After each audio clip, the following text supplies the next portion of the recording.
So Maul is back. I just watched last night while I was chilling in my room. I watched Maul, Shadow Lord. I think that's what it's called. And I was impressed. Very dark tone, very like, this is what Star Wars should feel like, you know. Star Wars has been so stale lately that it's like, there has been no, like, there's stuff about movies coming out, but we finally got something that is just like, yes. I love the dark tone. I love Maul being back. I like how it's literally about him, but like, he's already running things in the first 2 episodes that I saw.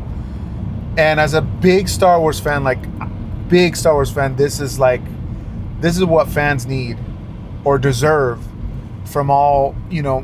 I mean, I think what was the last animation? I think it was The Bad Batch. I did like The Bad Batch a lot. And there was nothing lacking in that show. I like how it ended. It was great. But as far as like after that, there hasn't been anything. There was the Ahsoka show. But it felt like in the last couple of years, there hasn't been really much of hype for Star Wars. And then I was like, I mean, guys, I've had a baby, you know. Me and my wife had a newborn, so it's been hard to like watch anything. But I was able to watch it last night, and I was hooked for the first 2 episodes. The animation style I'm so used to because of Clone Wars and what's the other show? Clone Wars and what's the other show? Come on, what's the other show? Think. What is it? Clone Wars. Let me see. Hey Siri. What are all the Star Wars animation shows? Rebels, that's it. Rebels. So I liked Clone Wars. I liked Rebels. I liked Bad Batch. I didn't watch The Resistance, but it was in the same style. Like the last season of Clone Wars when it came out, I watched it. I loved it. I like how it was a darker tone, but this one is way darker. This one is more, I feel like, more gruesome. Like him when he shows up with his lightsaber in the first episode, you're like, we're already here. Like, you're excited because it's like, oh wow. What did they call it in the episode? They called it a laser sword. Which was funny. They didn't call it a lightsaber. They called it a laser sword. Like if you watch the episode, it was all the cops and all that.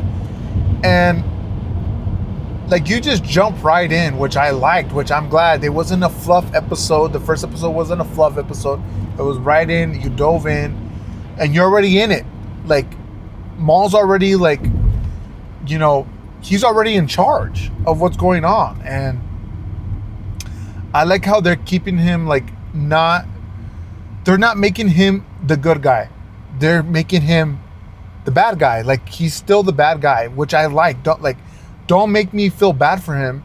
Just let him be the villain. And that, I got that right off the bat from the episodes. Like, he's the bad guy. He's the villain, you know. And I mean, I haven't watched Rebels in a long time. I watched Clone Wars. It's been a while, so I forget the storyline after episode 1. You know, he does come back, so I don't remember a lot of it. I remember the last season of Clone Wars where, you know,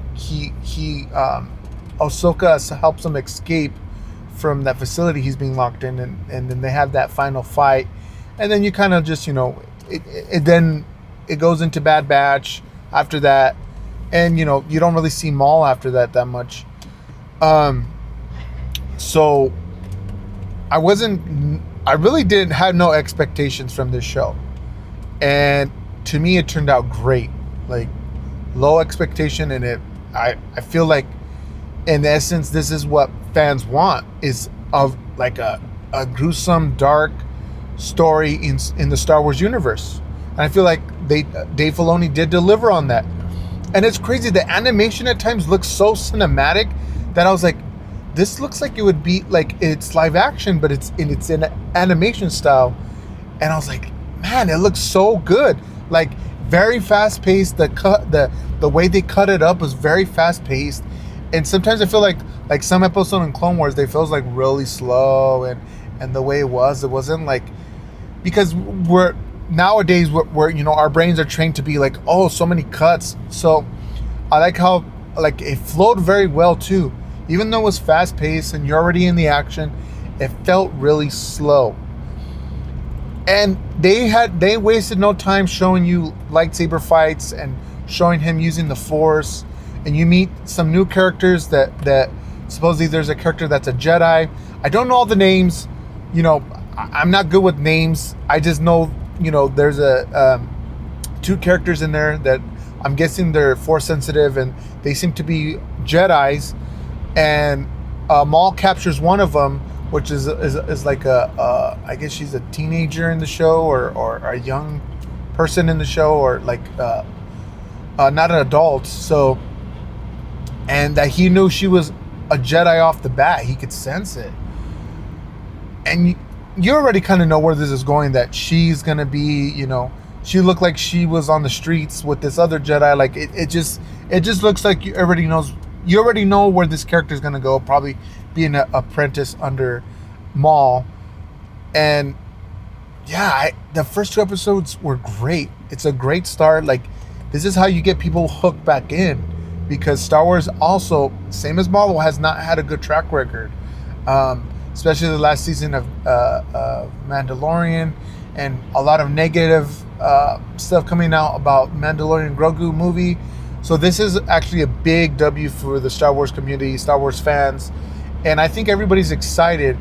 Like, I don't care where the story goes, as long as you keep this dark tone and you keep the story like moving.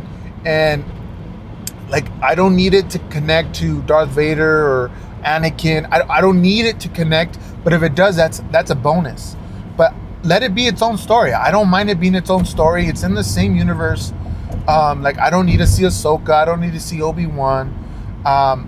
I'm not sure how far into the timeline, if it's between episode 3 and 4, or if it's even further down, like in the original trilogy time.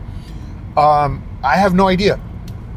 But I think for coming back strong for the Star Wars community, and it's weird, it's animation, right?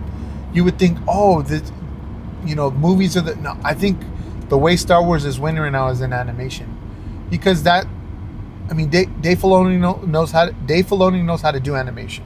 Sorry, I'm mumbling my words. He knows how to do animation. He's been doing it for years, and that's his bread and butter. I feel like that's, I mean, you can. There's so many fans that love the animation. Like, I was never into the animation, and I started watching them, and I became a big fan of the Star Wars animation. So, except for Resistance, I didn't really watch that one, because I'm like, I wasn't a fan of the newer trilogy of the trilogy with Rey. I mean, I like the first Force Awakens, but not everything else. But I think for coming back, bro, it's a great start. And I hope as the episodes go on, I think they're only doing 8 episodes, which is fine, I guess, you know, because everybody, you know, they're not doing like 20 plus episodes anymore for TV shows, which is weird. But I think 8 episodes, I think it's, I mean, with the 2, I think it's going to be a pretty strong show. And I don't know if it's going to get multiple seasons. I don't know. At this time right now, I'm feeling good about the show. I feel like it accomplished what it needed to accomplish, as being, you know, getting people back on board, putting us back in this world. And the dark tone, man, I think it's for the older generation of Star Wars. I'm telling you, I don't think like my kid came in and she was like, what is this? I'm like, this is Star Wars. She's like, this is not Star Wars, it looks like scary. But I'm like, this is what the fans want. So I think they're delivering on that tone, that dark tone that we've been wanting in Star Wars for a while. Because there is dark tones in Star Wars, but not this dark. I feel like this is, yeah, like, we want the villain to be the villain. I don't want to like the villain. I want him just to be bad. And that's what's cool about him, because he's the villain. So yeah, good job, Dave Filoni. Good job, Disney. Finally, Star Wars, Lucasfilm. I'm a big fan, and I'm happy about this show. And people say, well, it's animation. I'm like, bro, animation is doing what live action can't do, right? So I think with the live action stuff, it's going to have to step up. I mean, animation, it's good. This is what we need right now. So, but yeah, that was my thoughts on it. And I just wanted to share with you guys, share on this video. And if you like the video, comment. Tell me if you did or didn't. But yeah, thanks guys. Laters.